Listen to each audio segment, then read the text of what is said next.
ఈరోజు మనం Kakinada anchorage port ఏరియాలో ఉన్నాం. మనం ఈరోజు ఈ మధ్యకాలంలో చూస్తున్నారు మీరు, ఈనాడు కూటమి ప్రభుత్వం వచ్చిన తర్వాత మొన్ననే మంత్రివర్యులు ఆదరణ మనోహర్ గారు వచ్చారు. మనోహర్ గారు వచ్చి ఈ పోర్ట్ ఏరియాలో అక్రమ రవాణా జరుగుతుంది, దూరంపూడి చంద్రశేఖర్ రెడ్డి వల్ల జరుగుతుంది, అక్రమ బియ్యం ఎగుమతులు జరుగుతున్నాయి, పీడిఎస్ బియ్యం అంతా కూడా ఇక్కడి నుంచే జరుగుతున్నాయని చెప్పి ఆయన ఆరోపణ చేశారు. ఆయన మొన్న చేశారు, మేము ఎప్పటి నుంచో చేస్తున్నాం. గతంలో కూడా చెప్పాం ప్రతిపక్షంలో ఉన్నప్పుడు. అదేవిధంగా ఆయన మంత్రివర్యులుగా ఈ ప్రాంతానికి వచ్చి దూరంపూడి చంద్రశేఖర్ రెడ్డి వల్లే ఈరోజు ఈ అక్రమ రవాణా జరుగుతుంది, పీడిఎస్ బియ్యం అంతా కూడా ఇక్కడి నుంచి ఎగుమతి అవుతుందని చెప్పారు ఆయన చాలా స్పష్టంగా. చెప్తే వాళ్ళు సొంత పేపర్లు ఏమి రాసుకున్నారో చూడండి ఒకసారి. కూటమి కక్ష ఎగుమతిదారులకి శిక్ష అని చెప్పి ఆయన హెడ్డింగ్ పెట్టుకుని కూటమి వల్ల ఈరోజు అన్యాయం జరుగుతుందని చెప్తున్నాడు ఎగుమతిదారులకి. ఎగుమతిదారులకి ఎవరి వల్ల జరుగుతుందండి ఒకసారి చూడండి.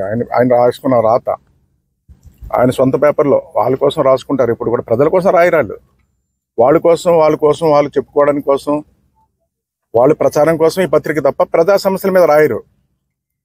ప్రజా సమస్యల మీద రాయరని చెప్పడానికి కూడా ఉదాహరణ చాలా ఉన్నాయి. చూడండి, నాదెండ్ల మనోహర్ గారు చెప్పింది 100% నిజం. దూరంపూడి చంద్రశేఖర్ రెడ్డి వాళ్ళు పీడిఎస్ బియ్యం పోర్టు ద్వారా ఎగుమతి చేస్తానని నిజం. అది తద్వారా పోర్ట్ ఏరియా అంతా తిరిగారు, అన్ని గొడవల దగ్గరికి వెళ్ళారు, మీరు కూడా వెళ్ళారు. చాలా ప్రాంతాల్లో బియ్యం ఎగుమతుల్లో అవకతవకలు జరుగుతున్నాయని నిర్ధారణ చేయడం కోసం ఆయన ఇన్స్ట్రక్షన్ చేశారు. ఏమండి, మీరు 5 సంవత్సరాల్లో పరిపాలన చేశారు ఈ రాష్ట్రంలో. ఆ రోజు అనేక ఆరోపణలు వచ్చినాయి. మేము ప్రతిపక్షంగా ఆరోపణ చేస్తే ఎప్పుడైనా సివిల్ సప్లై చైర్మన్ కాకినాడ వచ్చాడండి? ఒక్కసారి చేసిన ఆరోపణల మీద ఎప్పుడైనా వచ్చి రివ్యూ చేశారండి? కాకినాడ ఒకటి కదా రాష్ట్రం తిరిగారండి ఎవరైనా సివిల్ సప్లై చైర్మన్? ఒక్కరు వచ్చి తిరగలేదు. ఆ శాఖే కదండి, ఏ శాఖ తిరగలేదండి. ఎక్కడ అన్యాయం జరిగినా, R&B శాఖలో అన్యాయం జరిగినా, ఆరోగ్య శాఖలో అన్యాయం జరిగినా, ఏ శాఖలో అన్యాయం జరిగినప్పుడు కూడా కంప్లైంట్ చేసినప్పుడు కూడా ఏ మంత్రి కూడా వచ్చి రివ్యూ చేయలేదు, దాని మీద మాట్లాడలేదు కూడా. ఎస్, మా టైంలో మేము ఆరోపణలు ఉన్నాయని చెప్పి ఆయన వచ్చారు, రివ్యూ చేశారు. ఏంటండి, మళ్ళీ మా మీద రాతలు రాస్తున్నారు మా వల్ల అన్యాయం జరిగిందని. ఈ రోజు ఈ కాకినాడ పోర్టుకి దూరంపూడి చంద్రశేఖర్ రెడ్డి వల్లే యాంకరేజ్ పోర్టు కానీ డీపోర్ట్ పోర్టు నష్టపోతుంది. ఈ రోజున ఆయన అవినీతి వల్ల, ఆయన స్వార్థం కోసం, ఆయన సంపాదన కోసం ఈరోజు కాకినాడ పోర్టుని కిల్ చేస్తున్నాడండి, అన్యాయం చేస్తున్నాడు. చూడండి ఏ విధంగా అన్యాయం చేస్తున్నాడో మీకు చెప్పాలి. ఈరోజు ఇప్పుడే ఉన్నారు, పోర్ట్ ఆఫీసర్ గారు ఉన్నారు, ఇక్కడ బార్జ్ ఓనర్స్ ఉన్నారు, ఛాంబర్ ఆఫ్ కామర్స్ ఉన్నారండి, ఛాంబర్ ఆఫ్ కామర్స్ ఉన్నారు. ఈరోజు వీళ్ళకి కావాల్సింది ఏంటండి? లోడింగ్ అన్లోడింగ్కి సక్రమైన జట్టీలు ఉండాలి, జట్టీలతో పాటు రోడ్లు ఉండాలి. రోడ్లతో పాటు ప్రధానమైంది ఏంటంటే డ్రెడ్జింగ్ చేయాలండి. ఎప్పటికప్పుడు మూసేస్తుంటారు, కెనాల్ మూసేస్తుంటుంది. లో టైడ్లో కానీ హై టైడ్లో కానీ ఎప్పుడైనా సరే బార్జీ లోడింగ్ అన్లోడింగ్ అయిపోయి వెళ్ళిపోతూ ఉండాలి. 2 నెలల క్రితం డ్రెడ్జింగ్ చేశారండి. అలాంటిది ఈ రోజున లో టైడ్లో హై టైడ్ అయినప్పుడు కూడా నిత్యం జరుగుతుండాలి పని. డే అండ్ నైట్ ఇది లోడింగ్ అన్లోడింగ్ జరుగుతుంది. డే అండ్ నైట్ జరిగితేనే రవాణా జరిగినట్టు, లేకపోతే డెమరేజ్ పడిపోతుంది షిప్కి. అక్కడ డే అండ్ నైట్ జరగాలి. ఆ విధంగా జరగడం కోసం డ్రెడ్జింగ్ చేయాలని చెప్పి మా ప్రభుత్వంలో మేము డ్రెడ్జింగ్ చేసాం. ఎప్పుడు కూడా డ్రెడ్జింగ్ చేయడమే కాకుండా రోడ్లు వేయించాం, అన్నీ చేస్తాం. ఏమండి, ఈ ప్రభుత్వం వచ్చిన తర్వాత వీళ్ళు ఏం చేశారో చూడండి. 2 సార్లు శంకుస్థాపన చేశారండి. మెరిటైమ్ బోర్డు చైర్మన్ గారు వెంకటరెడ్డి గారు వచ్చి శంకుస్థాపన చేశారు. ఎంత 73 కోట్లతో మేము ఇక్కడ డ్రెడ్జింగ్ చేస్తున్నామని చెప్పి. అదేవిధంగా మళ్ళీ అదే వర్క్కి మంత్రి అమర్నాథ్ గారు వచ్చారు, శంకుస్థాపన చేశారు. అదే వర్క్కి చూడండి ఎక్కడన్నా ఉంటుందండి ఒక వర్క్ ఇద్దరు చేయడం. చేశారు అంటే పోటీ, ఎవరికాళ్ళు పోటీ. దేనికోసం అంటే అవినీతి కోసం పోటీ తప్పండి. ఆడు చేసింది మనం చేయడం పెట్టని అనుకోలేదండి. అటు వాడు చేసింది మనం చేయడం పెట్టని మంత్రి అనుకోలేదు, మంత్రి చేసింది మనం చేయడం పెట్టి వాళ్ళు అనుకోలేదు. అందుపోనీ అక్కర్లేదు, ఎమ్మెల్యేనా చెప్పాలి కండి దూరంపూడి చంద్రశేఖర్ రెడ్డి. ఏమండి ఇది ఆల్రెడీ ఓసారి చేస్తామండి మళ్ళీ మనం చేయడం పెట్టని అనాలి కదండి దూరంపూడి చంద్రశేఖర్ రెడ్డి అండవు. ఎందుకంటే అక్కడ ఉంది కిలక. కిలక అక్కడ ఎందుకు ఉందంటే దూరంపూడి చంద్రశేఖర్ రెడ్డి అవినీతిని ఇద్దరిని మేనేజ్ చేయాలి. ఆయన అంటాడు మంత్రి నాకు తెలియకుండా నువ్వు ఎందుకు చేసావు శంకుస్థాపన, ఆయన అంటాడు. నేను మెరిటైమ్ బోర్డు చైర్మన్ని నాకు తెలియకుండా నువ్వు చేయడం పెట్టాను ఆయన అంటాడు. పాపం ఇద్దరిని మేనేజ్ చేసుకున్నాడండి. వర్క్ చేశాడండి. 73 కోట్ల రూపాయలు ఖర్చు పెట్టి రోడ్లు ఇక్కడ డ్రెడ్జింగ్ చేశాడు. డ్రెడ్జింగ్ ఎప్పుడు చేశారండి? మొన్న మార్చితో కంప్లీట్ అయిందండి వర్క్. మొన్న మార్చి నెలతో కంప్లీట్ అయిందండి వర్క్. మార్చి నెలతో కంప్లీట్ అయిన తర్వాత ఇక్కడ లోడింగ్ అన్లోడింగ్ జరుగుతుంటే బార్జీలు తగిలిపోతున్నాయండి. హై టైడ్ లో తగిలిపోతున్నాయి, పోర్ట్ టైంలో తగిలిపోతున్నాయి, పోర్ట్ ఉన్న టైంలో తగిలిపోతున్నాయి. లో టైడ్ లో పాట అప్పుడు తగిలిపోయిందంటే అర్థం ఉందండి. బార్జీ హై టైడ్ లో తగిలిపోతుంది బార్జీ. ఓనర్స్ కంప్లైంట్ చేస్తారు. ఓనర్స్ కంప్లైంట్ చేయడం కాకుండా పోర్ట్ శాస్త్రి గారికి ఛాంబర్ ఆఫ్ కామర్స్ కూడా ఈ సిల్ట్ అంతా తీశారు కానీ ఇక్కడే ఉండిపోయింది, బయటికి పెట్టమని ఛాంబర్ ఆఫ్ కామర్స్ 7వ తారీఖు 6వ నెలలో లెటర్ పెట్టారు. ఛాంబర్ ఆఫ్ కామర్స్ కూడా లెటర్ పెట్టారు. దీనివల్ల నష్టం జరుగుతుంది, ఇక్కడ ఉన్న మట్టి సరిగ్గా తీయలేదని వాళ్ళు కూడా రోడ్స్ కానీ ఇవే సరిగ్గా చేయలేదని చెప్పి వాళ్ళు లెటర్ పెట్టారు. మార్చ్లో వర్క్ కంప్లీట్ అయిపోయితే మార్చ్, ఏప్రిల్, మే, జూన్, జూలై 4 నెలలు అయిందని కంప్లీట్ అయ్యి 4 నెలల్లోనే కంప్లైంట్ చేస్తున్నారండి. ఇక్కడ వర్క్ జరగలేదన్నమాట చాలా స్పష్టంగా అర్థమైందని కూడా ఈ సందర్భంగా తెలియజేస్తున్నారు. 73 కోట్లు కొడిశారు ఈ రోజున. 73 కోట్లు ఏది? ఎందుకు నీకు హై టైడ్లో ఎందుకు తగిలిపోతుంది బాధ్య? నువ్వు మట్టి తీస్తే ఈరోజు నీ వల్ల ఈ రోజున దూరంపూడి చంద్రశేఖర్ రెడ్డి వల్ల ఈరోజు పోర్టుకి చెడ్డ పేరు వస్తుంది. ఈరోజు పోర్టుకి చెడ్డ పేరు రావడం కాకుండా నీ వల్ల మిగతా వ్యాపారస్తులందరూ కూడా దెబ్బతినే పరిస్థితి వచ్చింది నీకు ఈ రోజున. ఎస్, అన్ని గుణాలు సర్వే పట్టుకుంటారు, అందులో దొంగలేరు అనుకో వదిలేస్తారు, ఉంటే కేసులు కడతారు. దానివల్ల నీ సాక్షి పేపర్లో కూటమి ప్రభుత్వాలు ఇవాళ పోర్ట్ అంతా రైస్ మిల్లర్స్కి అందరూ కూడా నష్టం జరుగుతుంది, ఏదో అన్యాయం జరిగిపోతుందని మాట్లాడుతూ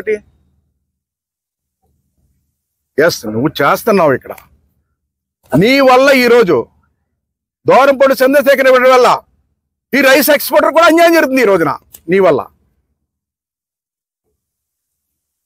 అందుకే ఈయన వల్ల ఈరోజు చూడండి ఎంత దారుణం అంటే దూరంపూడి చంద్రశేఖర్ అనుసరుడు సాన్ మెరీన్ కంపెనీ అలీషా. ఇప్పుడే వెళ్ళాం, యాడ్కి వెళ్ళాం మనం. అక్కడ 3100 స్క్వేర్ ఫీట్ తీసుకున్నాడు అద్దెకి. 3100 స్క్వేర్ ఫీట్ తీసుకున్నాడు అద్దెకి. స్క్వేర్ యార్డ్ 3100 స్క్వేర్ యార్డ్ అద్దెకి తీసుకున్నాడండి ఆయన. 3100 స్క్వేర్ యార్డ్ అద్దెకి తీసుకుంటే ఎంత ఆక్యుపై చేశాడండి? అదేంటండి అక్కడ జట్టి ఉందండి, అక్కడ లోడింగ్ అన్లోడింగ్ జరిగేదండి. అలాంటి దాన్ని మొత్తం ఆక్యుపై చేస్తాడు టోటల్గా. ఆక్యుపై చేసేస్తే నోటీస్ ఇచ్చానని పోర్ట్ ఆఫీసర్ని అడిగాను, మీరు ఏం చేస్తున్నారని అడిగాను. సార్ నోటీస్ ఇచ్చాం, డిసెంబర్లో ఇచ్చామన్నారు. డిసెంబర్లో ఇచ్చాం, తర్వాత మార్చిలో కూడా ఇచ్చామన్నారు. అంటే ఈరోజు దూరంపూడి చంద్రశేఖర్ రెడ్డి అనుచరుడు కాబట్టి ఈరోజు 6000 స్క్వేర్ ఫీట్ ఈరోజు స్క్వేర్ యార్డ్స్ ఆక్యుపై చేస్తాడు ఈ రోజున. అంటే ఇది ఒక 3100, 6000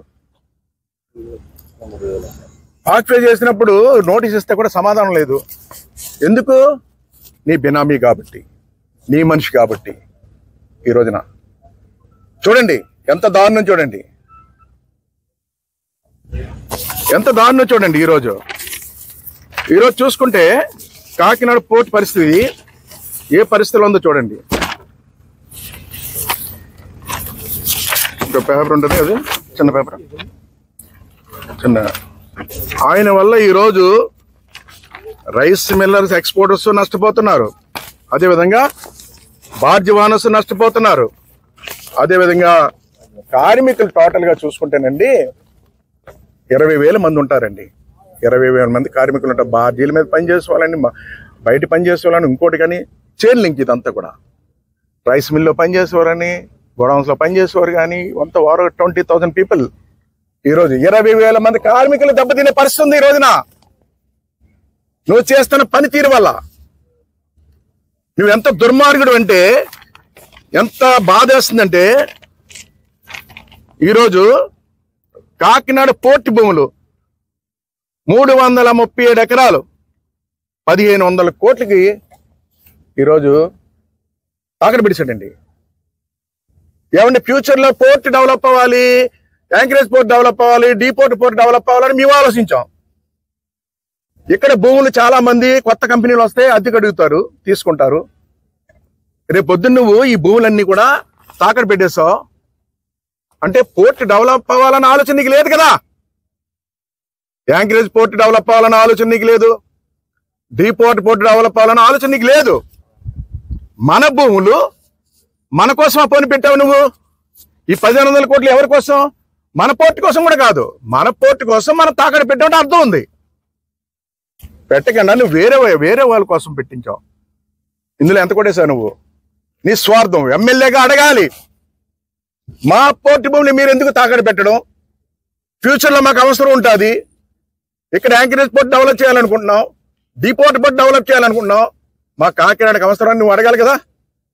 అడగలేదు నువ్వు. ఇదిగో ఆ రోజు నేను కూడా ప్రెస్ మీట్ పెట్టి చెప్పాను, చాలా అన్యాయం జరుగుతుంది ఈ కాకినాడకి అని చెప్పి. ఈ విధంగా పోర్ట్నంతా నీ వల్ల అన్యాయం జరిగింది. నీ స్వార్థం కోసం, నీ సంపాదన కోసం ఈరోజు నీ వల్ల రైస్ మిల్లర్స్, ఎక్స్పోర్టర్స్ నష్టపోతున్నారు. ఇటు బార్జివానర్స్, పోర్టు కార్మికులు నష్టపోతున్నారు. ఓవరాల్ గా కాకినాడ పోర్టుకే చెడ్డ పేరు వస్తుంది నీ వల్ల. నీ వల్ల చెడ్డ పేరు. ఈ రోజున భయపడిపోతున్నారు. ఈ రోజున కాకినాడ పోర్టులో ఒక ఎమ్మెల్యేగా ఉన్నావంటే ఏదన్నా పొరపాటు జరిగితే సరి చేసుకోమని చెప్పాలి, సరి చేయకపోతే తర్వాత యాక్షన్ తీసుకోవాలి. ఏది నీకు ఆ సాన్ మెరీన్ కంపెనీకి 3,000 అందిస్తే నువ్వు 6,000 ఆక్యుపై చేస్తే నీ ఇంప్లాయీస్ మీద ఆఫ్ చేసావు ఈ రోజున. మీరు తొలగించండి, అది వెంటనే తొలగించాలి. వెంటనే అది తొలగించి అదంతా కూడా వాడుకోవడానికి ఉపయోగపడేలా చేయాలి. లేకపోతే అద్దెన్న కట్టాలి. అద్దెన్న కట్టారండి మీకు? అద్దె కూడా కట్టలేదు. చూడండి ఎంత దారుణం చూడండి. అద్దెన్న కట్టాలి కదండి, అద్దె కూడా కట్టలేదు.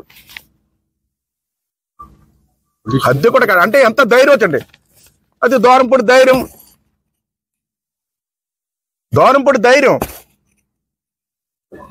కానీ బాధ్య వానస్ డబ్బులు కట్టకపోతే బాధ్య ఆపేస్తారండి, ఆపేస్తారండి.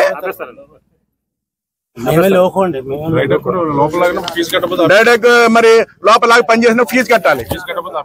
మరి దూరం పడి ఇంప్లాయన్స్ ఏ విధంగా పనిచేస్తుంది చూడండి. నువ్వా ప్రజల కోసం పనిచేస్తున్నావు. ఈరోజు దూరంపూడి చంద్రశేఖర్ రెడ్డి వల్ల ఈ పోర్టులో 20,000 మంది కార్మికుల నష్టం జరగబోతుంది. మనం కాపాడుకోవాలి. ఈ రోజున కాపాడుతుంది. ఈ రోజు కూటమి ప్రభుత్వం కాపాడుతుంది. నువ్వు కూటమి ప్రభుత్వం గురించి రాసావు నువ్వు. ఈ రోజున దీని మీద పెద్ద ఆలోచన ఉంది చంద్రబాబు నాయుడు గారికి. పోర్టుల మీద పెద్ద ఆలోచనతో పనిచేశాడు ఆయన. ఈరోజు ఈ రాష్ట్రంలో పోర్టులు డెవలప్ అవ్వాలి, యాంకరేజ్ పోర్ట్ డెవలప్ అవ్వాలి అని చెప్పి ఎన్నో కళలు కన్నారు ఆయన. ఆ కళలను నిజం చేశాం మేము మా టైంలో. అడగండి. రోడ్లు లేవంటే 1 టన్ పోలీస్ స్టేషన్ దగ్గర నుంచి ఇక్కడ దాకా రోడ్లు వేయించామండి. చెప్పండి బాబు గారు. రోడ్లు వేయించామండి. ఈ లోపల కూడా పనులు చేయాలి. ఇంకా ఎప్పుడెప్పుడు డ్రెడ్జింగ్ చేసేవాళ్ళం. మా ప్రభుత్వం కోల్పోవడం జరిగింది, మేము లేకపోవడం జరిగింది. ఆ లేకపోవడంలో ఈ అన్యాయం జరిగాయని ఈ సందర్భంగా తెలియజేస్తున్నా. ఎప్పుడన్నా ఉందండి ఈ పరిస్థితి? గత ప్రభుత్వంలో నువ్వు ఎమ్మెల్యేగా పనిచేసావు. మా ప్రభుత్వం ఉన్నప్పుడు నువ్వు ప్రతిపక్షంలో ఉన్నావు.